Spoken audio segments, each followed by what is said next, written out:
కార్తీక వనభోజన విశిష్టత.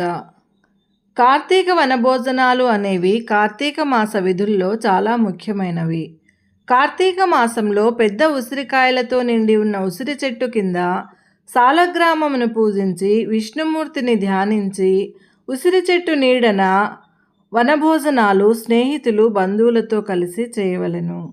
బ్రాహ్మణులకు కూడా ఉసిరి చెట్టు కిందనే భోజనం పెట్టి దక్షిణ తాంబూలాలతో సత్కరించి నమస్కరించవలెను. ఉసిరికి చాలా ఔషధ గుణాలున్నాయి. అందువలన ఉసిరి చెట్టు నుండి వచ్చే గాలిని పీలిస్తే చాలా మంచిదని, ఉసిరి దీపాలు వెలిగించడం వలన వచ్చే పొగను పీలిస్తే కూడా చాలా మంచిదని ఆయుర్వేద వైద్యంలో తెలియజేస్తున్నారు. అందువలన మనకు మన పెద్దలు ఉసిరి చెట్టు కింద భోంచేయాలని, ఉసిరి దీపాలు వెలిగిస్తే మంచిదని ఆచారాలు పెట్టడం జరిగింది. వీలును బట్టి ఉసిరి చెట్టు కింద పురాణ కాలక్షేపం చేయవలెను.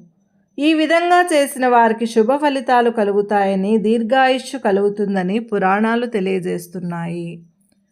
వనభోజనం అంటే పచ్చటి చెట్ల మధ్య ప్రకృతితో మమేకమై వంటలు వండి మొదట ఆ ప్రకృతికి నివేదించి తరువాత బంధువులు స్నేహితులతో కలిసి సంతోషంగా భోంచేయడం. ఉసిరిక, అశ్వత్థ, బిల్వ చెట్ల కింద వనభోజనాలు చేస్తే చాలా మంచిది. ఈ చెట్ల నుండి వచ్చే గాలిని పీల్చడం వలన ఆరోగ్యం బాగుంటుందని, దీర్ఘాయుష్షు కలుగుతుందని పురాణాలు తెలియజేస్తున్నాయి. ఇలాంటి వనభోజనాలు చేయడం వలన ప్రజల్లో ఆరోగ్యంతో పాటు ఆధ్యాత్మికత, ఆత్మీయతలు పెరుగుతాయని పెద్దలు తెలియజేస్తున్నారు.